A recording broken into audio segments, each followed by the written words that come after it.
एक सब्जी बेचने वाले ने अपनी शॉप के बाहर एक खूबसूरत बोर्ड लगाया हुआ था, जिस पर लोगों को मुतवज्जो करने के लिए उसने लिख रखा था, fresh vegetables are sold here. यहाँ पर ताजा सब्जियां बेची जाती हैं। एक आदमी वहां से गुजरा तो बोर्ड देखकर रुक गया। सब लोग ताजा सब्जियां ही तो बेचते हैं, भला कोई बासी सब्जियां भी अपनी शॉप पर बेचता है? और तुम्हारी सब्जियां तो देखने में ही फ्रेश लग रही हैं, इसलिए बोर्ड पर तुम्हें फ्रेश लिखने की भला क्या जरूरत है? कमाल कर दिया है यार तुमने, ये फ्रेश का लफ्ज तो तुम्हें नहीं लिखना चाहिए। शॉप वाले को उस आदमी की बात सही लगी और उसने फ्रेश का लफ्ज मिटा दिया। अब बोर्ड पर लिखा हुआ था, वेजिटेबल्स आर सोल्ड हियर। थोड़ी देर बाद एक कस्टमर उसकी शॉप पर आया तो वो बोर्ड देखकर हंसने लगा।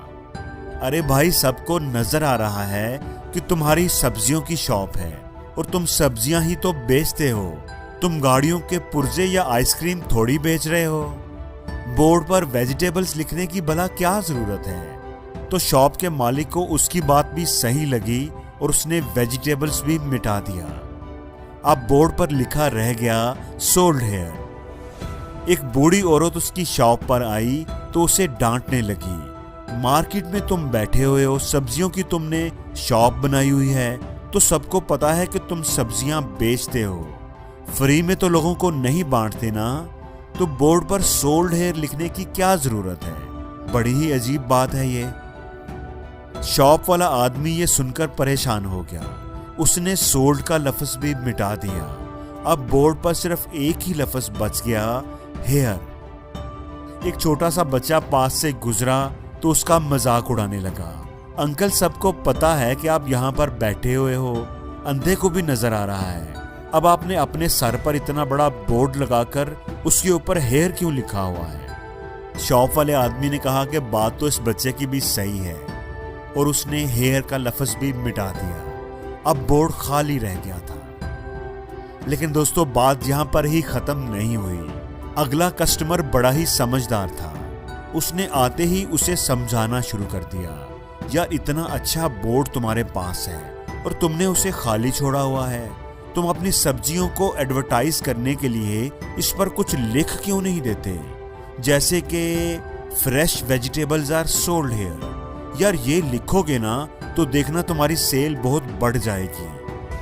दोस्तों, ये सच है कि हमारे आसपास मौजूद हर शख्स की कोई ना कोई राय जरूर होती है और मशवरा देने के लिए भी हर कोई हर वक्त तैयार रहता है।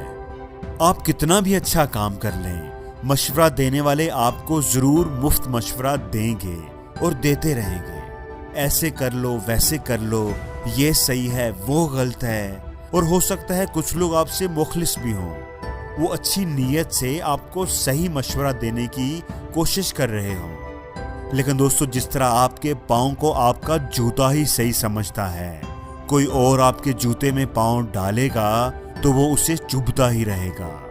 इसी तरह आपकी जिंदगी, आपकी सिचुएशन को आपसे बेहतर कोई नहीं जान सकता। किसी और की राय को आप अपनी जिंदगी में फिट करने की कोशिश करेंगे तो वो आपको चुभती ही रहेगी। लोगों की राय सिर्फ उनकी राय है। अपनी जिंदगी का कंट्रोल कभी भी लोगों की राय के हाथ में ना दें। अपनी जिंदगी का कंट्रोल हमेशा अपने हाथ में रखें, क्योंकि आप अपनी गाड़ी को कैसे चलाओगे और कोई दूसरा कैसे चलाएगा, इसमें जमीन आसमान का फर्क होता है। अगर आप हर किसी की मानते जाएंगे, हर किसी को खुश करने की कोशिश करते रहेंगे, तो ना खुश कर पाएंगे और ना ही खुश रह पाएंगे। इसलिए दोस्तों, लोगों की आवाजों के शोर में अपनी आवाज को कभी दबने ना दें, अपनी पहचान को कभी ना भूलें। मशवरा सबसे करें, लेकिन अपने दिल की आवाज भी जरूर सुनें, और जो आपको सही लगता है हमेशा वही करें।